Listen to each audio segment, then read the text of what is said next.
Salut à tous, on se retrouve aujourd'hui pour parler du FC Barcelone en ce jeudi 20 avril. On commence tout d'abord avec les photos de l'entraînement du jour sous le beau soleil actuellement du côté de Barcelone. Monsieur le patron, bien sûr, c'est Xavi. Donc n'oubliez pas, aujourd'hui c'est entraînement pour préparer bien sûr le gros match dimanche à 16h15 contre l'Atlético Madrid. Et à noter que ces joueurs qui sont blessés sont tous aujourd'hui à l'entraînement, comme Frenkie de Jong, comme Pedri ou comme Ousmane Dembélé. Bien sûr, ça c'est des bonnes nouvelles hein, avant les derniers matchs pour cette fin de saison. Tiens, une petite photo de Frenkie de Jong aujourd'hui à l'entraînement, Ousmane Dembélé ou même Pedri, bien sûr, ils sont à l'entraînement collectif. Après, est-ce qu'ils vont jouer ou non, ça, je ne sais pas. Concernant Dembélé, vraiment pas sûr. Concernant les deux autres, il y a de grandes chances, hein, Pedri et Frenkie de Jong. Hein, les autres photos, comme le jeune Gavi, comme aussi Araujo, comme Robert Lewandowski, hein, mode bête. Hein, Robert Lewandowski, on a l'impression là qu'il est au top physiquement. Maintenant, Lewandowski, en espérant qu'il soit buteur. Hein.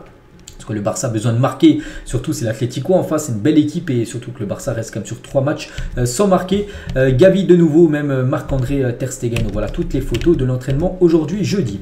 Et l'Atlético Madrid, les gars, a remporté 36 points lors des 15 derniers matchs. Hein, le meilleur bilan d'Europe. Hein, voilà, c'est le futur adversaire quand même du Barça pour vous montrer que c'est une équipe en grande forme. Hein.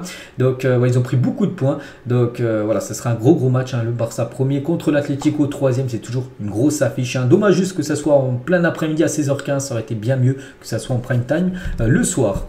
On va parler de la fin de saison, les gars. Le Barça normalement devrait jouer un match amical au Japon après la fin de la Liga, lors du dernier match. Le match d'après, comme un peu la saison dernière, souvenez-vous, le Barça avait joué un match amical du côté de l'Australie pour prendre beaucoup d'argent. Le Barça a récupéré plus de 5 millions d'euros en jouant ce match. Bah, ça peut être la même chose en fin de saison.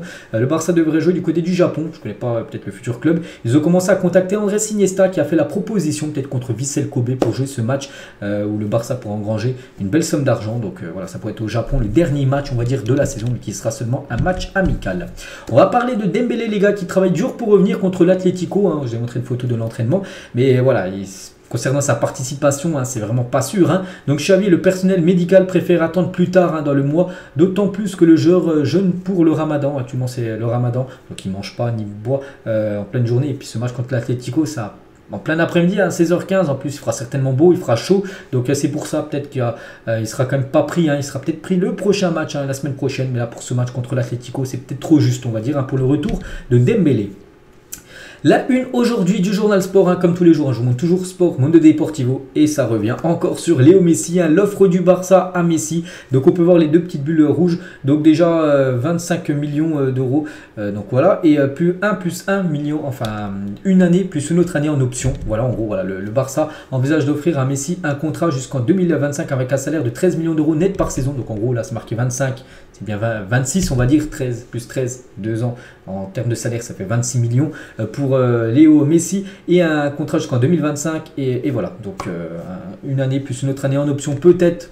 Que pourrait avoir Messi du côté du FC Barcelone. Et l'autre une, hein, la une voilà, de Sport et la une journal Mundo Deportivo, hein, Javier Tebas ouvre la porte à Messi. Donc Javier Tebas, il a dit, hein, nous ne changerons les règles pour personne. Messi est le meilleur joueur du monde et si le Barça veut qu'il revienne, il doit faire beaucoup d'efforts. J'adorerais revoir Messi dans notre ligue. Donc le Barça doit faire des efforts par rapport au fair play financier, rentrer dans les règles de ce fair play financier. Et bien sûr, si tout est ok, ben voilà, il serait vraiment content, voilà, que Messi revienne du côté de la Liga. Voilà ce qu'elle peut dire, hein, Javier Tebas. Hein. Et pour faire revenir Léo Messi, le Barça envisage d'activer un énième levier économique avec la vente de 24 ou 49% de Barça Studio qui pourrait être vendu. Un nouveau levier économique comme beaucoup ont été levés la saison dernière, à nouveau là pour être levé.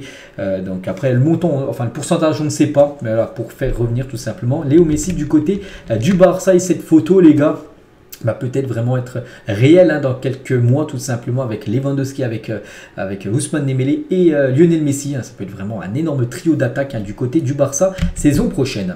Toujours avec les infos un peu mercato, le Barça est intéressé par la signature de Reece James hein, d'après Gérard Romero. Hein, voilà, ce journaliste espagnol que de temps en temps je vous envoie des infos. Il dit que le Barça est intéressé par le joueur Reece James. Après le problème, en plus je crois qu'il a prolongé il y a quelques mois avec l'équipe de Chelsea, c'est qu'il bien sûr il doit coûter cher. Là, bien sûr s'il coûte cher, ça serait un problème pour le FC Barcelone.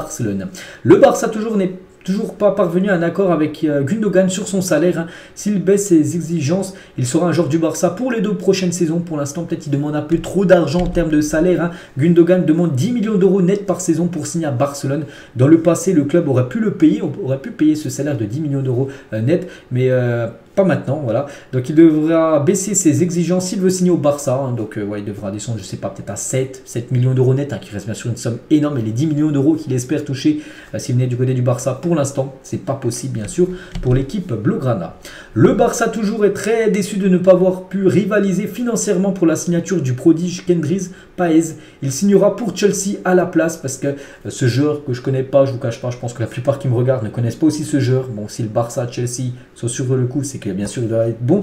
Donc du coup le Barça le voulait, hein, voilà, ils auraient voulu l'avoir, mais le problème c'est que financièrement le Barça ne pouvait pas concurrencer l'équipe de Chelsea et normalement il devrait signer du côté de l'Angleterre ce jeune Páez. Victor Barbera, les gars, c'est un jeune de l'équipe B, hein, a informé le Barça de son accord avec le club de Bruges il y a 3 semaines, en gros, qui va quitter le club en fin de saison pour rejoindre l'équipe belge. Hein. Et depuis, il n'est plus dans les 3 dernières listes des matchs du Barça Athlétique. Hein. Donc, par ordre du club, vu qu'il a dit que voilà, il allait quitter le club en fin de saison, parce que le Barça voulait le prolonger, ben, du coup, le Barça va récupérer rien du tout, aucun euro, donc du coup, il ne joue plus. Hein, voilà, il est mis de côté. Alors, des 3 derniers matchs, il n'a pas été convoqué. Hein. Son passage au Barça semble être terminé, hein, pour ce jeune Victor Barbera qui devrait prendre la direction de Bruges. Un autre jeune, les gars, Osasuna est le club de la Liga le plus intéressé par la signature du prêt d'Estanis Pedrola. Lui, c'est un jeune joueur aussi que Osasuna pourrait cette fois-ci avoir en prêt.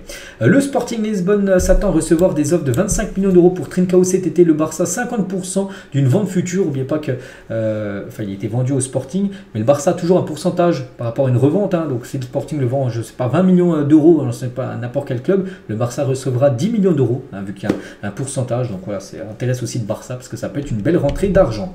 Franck Kessié, les gars, il a des noms que l'Inter a sur sa liste pour la saison prochaine d'après Fabrizio Romano. Donc Franck Kessié, on verra ce qu'il va faire la saison prochaine.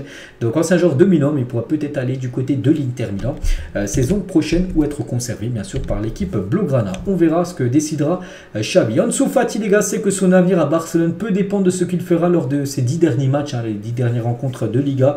Donc s'il est performant, bien sûr le Barça va se dire bah non, on peut pas le vendre, voilà, il vaut mieux le garder, mais si voilà, quand il joue, il montre pas grand chose, mais en gros, il sera certainement vendu. Hein. Donc il veut profiter de chaque minute pour essayer de gagner sa place. Hein. Donc on lui souhaite bien sûr bon courage à Ansu Fati. Jules Koundé, les gars, joueur du Barça depuis août dernier, donc il a disputé 32 matchs pour le FC Barcelone, donc c'est simple, hein, 16 en tant que défenseur central et 16 en tant qu'arrière droit. N'oubliez pas qu'il était venu quand même pour jouer défenseur central, on peut voir qu'il a joué la moitié des matchs en DSC et les autres en mode défenseur droit. Donc une petite info concernant Jules Koundé.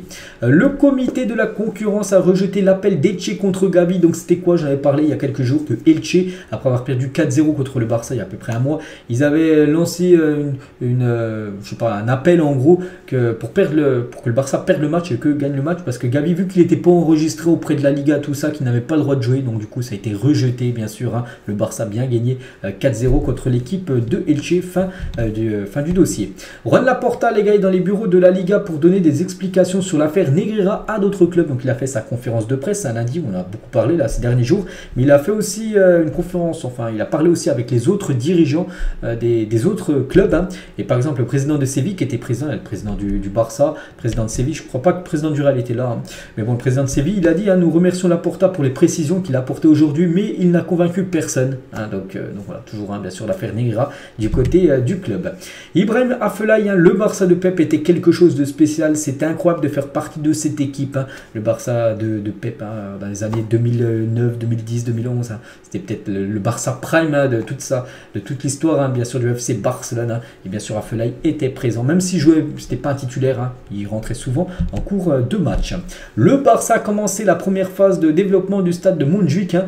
Ce stade où le Barça jouera, bien sûr, la saison prochaine. Hein. C'est officiel. Hein. Ils ne joueront pas au Camp Nou pendant un an, parce que le Camp Nou va être en rénovation. Ça sera dans ce stade-là. Et on peut voir que les travaux commencent à être faits, hein, du côté de ce stade Montjuïc, hein, pour, voilà, par exemple, changer la pelouse. Hein, peut-être les gradins seront peut-être remis à neuf, on va dire, hein, pour accueillir une saison complète quand même. Le FC Barcelone, n'oubliez pas que la capacité est aux alentours des 50 000 places, hein, la moitié par rapport à la capacité du Camp Nou.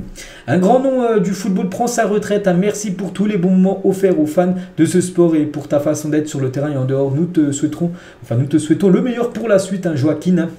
C'est pas un joueur du Barça, c'est un joueur du Betis. On peut voir que le FC Barcelone, Twitter officiel, a relayé bien sûr une petite info concernant ce joueur du Betis Séville parce qu'il annonce sa retraite. Il a passé plus de 23 ans, il a commencé en 2000 les gars, sa carrière du côté du Betis.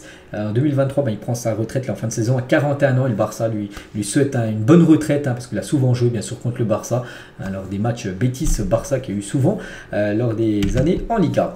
Et on finit les gars cet épisode aujourd'hui avec une question. Voilà, qui devrait être l'ailier gauche du Barça la saison prochaine entre ces trois joueurs, Marcus Thuram qui est en fin de contrat avec l'équipe de Gladbach, Yannick Carrasco, le Barça a une clause pour pouvoir le racheter, ou Abdé qui est un joueur du Barça prêté au Osasuna. Donc parmi ces trois là, pour vous lequel doit être acheté, doit être conservé peut-être par exemple par Abdé, donc voilà, lequel est le mieux, donc je sais pas, Abdé, peut-être le conserver bien sûr, je pense que ça peut être une belle piste, après peut-être en avoir une doublure, en avoir deux, ce serait pas mal, donc je partirai sur Abdé et sur Yannick Carrasco. Donc voilà les gars ce qu'on va dire aujourd'hui sur le FC Barcelone, j'espère que ça vous a plu, on se retrouve demain les gars, demain on sera l'avant-veille du match contre l'Atlético, puis on commencera bien sûr à parler de ce match contre les Colchoneros. Allez, moi je vous laisse les gars, bon jeudi à vous et à demain.